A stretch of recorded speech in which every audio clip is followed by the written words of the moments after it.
Alright, so welcome to the Simple Cooking Stream. So for today, we're going to be having salsa, and we're actually going to be making it using this is essentially a mortar and pestle, but in Spanish it's basically called a mocahete. So it's basically just a mortar and pestle made out of volcanic rock.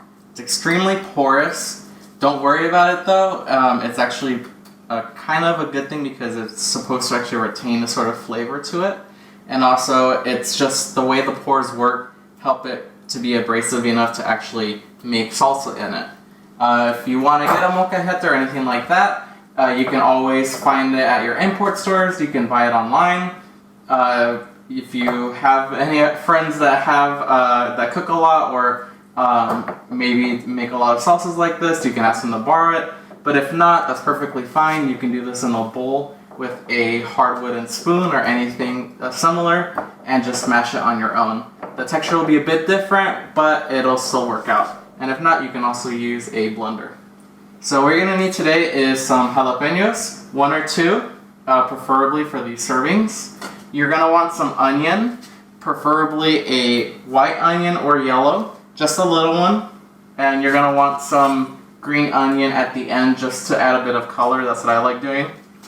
You need to get some oregano, very little oregano. The one I have is fresh from the garden I have, but you can use dried oregano as well, and that's perfectly fine.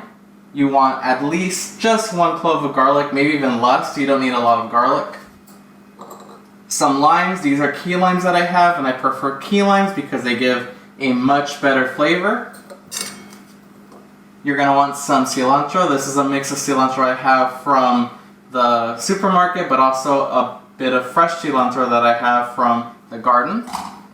And then right here, this is a tomato. So you're going to want some tomatoes. Roma work fine. Any slicing tomatoes work fine, but you preferably want them to be as ripe as possible because it'll give it that nice red color to your salsa. So the first thing you want to do is you just want to get all your ingredients prepped. And if you've seen me do it before, you've seen me cut things, you'll see that this seems very familiar, but with the garlic, you want to just rub it on something.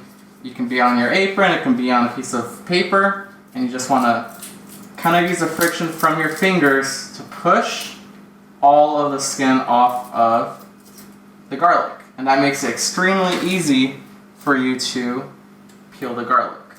Again, you just use friction, kind of like if you've ever heard of someone giving an Indian burn to an arm. It's the exact same motion. You're basically using the friction of your fingers to peel the garlic easily. So we'll have the garlic there. The next thing you want are your tomatoes. And again, I've shown it before in previous streams. Just put a quick slice on your tomato and then towards you, just go ahead and peel a tomato towards you. So you want to just do this with just 1 tomato or 2. The mocahete that I have is extremely small. So I'm only going to realistically put 1 tomato in here. And that's also for the sake of time, since I don't want you to be here for hours watching me peel tomatoes. So you're just going to go ahead and peel it down. It's okay if you miss some of the ends, so you can just come back around. And then for the top as well, we'll just do this part. And you always want to make sure you kind of go towards you, and the reason why is because you risk cutting your fingers if you go anywhere forward because your fingers are this way. So you're just going to keep going, and then this part we can cut. So our tomato is done. The next thing you want is your onion. So I have 1/4 of an onion, but you can use a whole onion. It's just this one's pretty big. So to do this, you can either peel the onion. You want to get the layer off because we had this one for a bit in our fridge. The layer on the top is not as good. So what you're going to do is cut here, and you'll have your onion. So since we're not using a lot, what I like doing is kind of julienning it a bit or thinly slicing it. So what you're going to do is just get your fingers in the claw-like motion, and you're going to see that with this motion, it prevents me from cutting my fingers. And so we're just going to do a bit of thin slices. That's all that we need. We'll put that to the side. So we have our tomato, we have our onion, and we're not going to use this much onion. Next is our cilantro, and this one, you just need it washed, and you just need to pluck it so that you remove most of the stems. As you can see, most of them are removed. It's okay, there's a bit in there, but the stems being in there, it's more of a preference thing. If you don't want that much of a stem in your salsa, just leave the stems out. Next are your limes. These are pretty self-explanatory. Put them flat like that. Use your fingers again to make sure that they're on the edge of the knife or on the outside of the lime. You just want to make sure you have something steady, and with a forward down motion, you can cut through pretty easily. And I like putting a lot of lime in my salsa, so I'm actually going to use 2 limes. So I'll have these 2 on standby. Next is oregano. Since I have fresh oregano, you just want to wash it, and again, same thing as the cilantro, pluck it. Last thing is for our green onion, and this will be at the very end, but the green onion, we're just going to cut in half like this, and because you want to have a bit of a look to it that has sliced thin onion, we're going to cut it one more time. So we have a clump, and this clump will actually let us squeeze it tightly and slowly cut the onion. This works best with fresh onion. The older the onion gets, it's going to be a bit harder to do this, but as you can see, it springs right back up, and now we have thin onion to essentially give a bit of color and pattern to the salsa. And this will be at the very end when we're done crushing everything. Okay, so the thing with the mocahete is you just want to make sure that everything is made very small. You don't want to actually have things crowding in a mocahete because it will get messy. And because we're making a very small batch, we're going to put very little in here. So last thing I forgot to mention was the jalapeno, and this one's pretty easy too actually. You just want to cut in half. And I'm not too afraid of getting any sort of pepper on my fingers, but if you don't want to touch it, feel free to use a knife to do this instead. Just be careful with it. And getting rid of the seeds will actually make your salsa a lot softer in intensity. If you want it to be lower in heat, you can use less seeds and get rid of all of this inside here. This white part inside of the jalapeno or any chili pepper you're using is going to make it a lot spicier. So I'm going to leave a bit of the seeds in there. I only took a bit out, and then I'll leave this here, and again we're just going to cut it, and that's so that it fits inside of the mocahete. So again, what I just mentioned, we're using a little bit of everything. Preferably you want to do this with a big mocahete or just do this in batches. So what we're going to do first is just get a little sliver of the garlic. We'll put that in there. We're going to get a pinch full of the cilantro, probably a quarter of a pinch full of the oregano. I was taught this by my mother, and she always told me don't put too much oregano because we're Mexican, we're not Italian, and it will be apparent if you put too much oregano. You just want to put a little bit for flavor. So tomato is going to be the most prominent thing in our salsa, so half a tomato will be perfect to put in there. The next thing is our thinly sliced onion. Again, you just want to cut a little bit there and take that pinch full and put it in. Again, the whole point is you don't want to put too much in there. The next thing is your lime. I like putting it into 4s just in case. And you want to put a good amount of lime because the liquid will help you combine things together pretty well. So I'm going to put about 3 of these guys in here. I like my salsa being very lemony.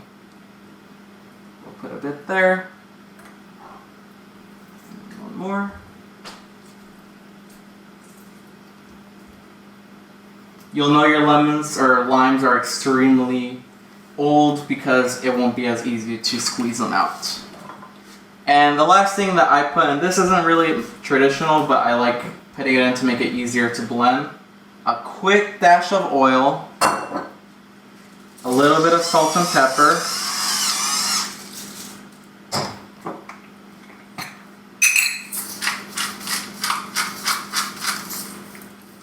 and that'll just help bring the flavors a bit out. And so with your mortar and pestle, what you're gonna do is just grab it in almost like a pen-like motion. If you want it to be a bit easier to hold, you can even use your entire fist. And you're just gonna push down and out. So you're basically pushing in and out. From the sidewalls, you're going back down, and from the middle, you're going out.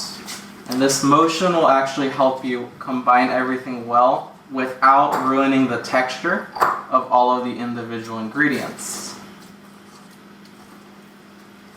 And you'll notice already that the tomato has been well crushed and is mixing pretty well, but we still have a ways to go with the garlic and the onion. Again, you want to do this enough so that everything is well combined, but you can make it however you'd like. You can stop whenever you'd like to, or you can keep going until you're combining everything into a nice paste.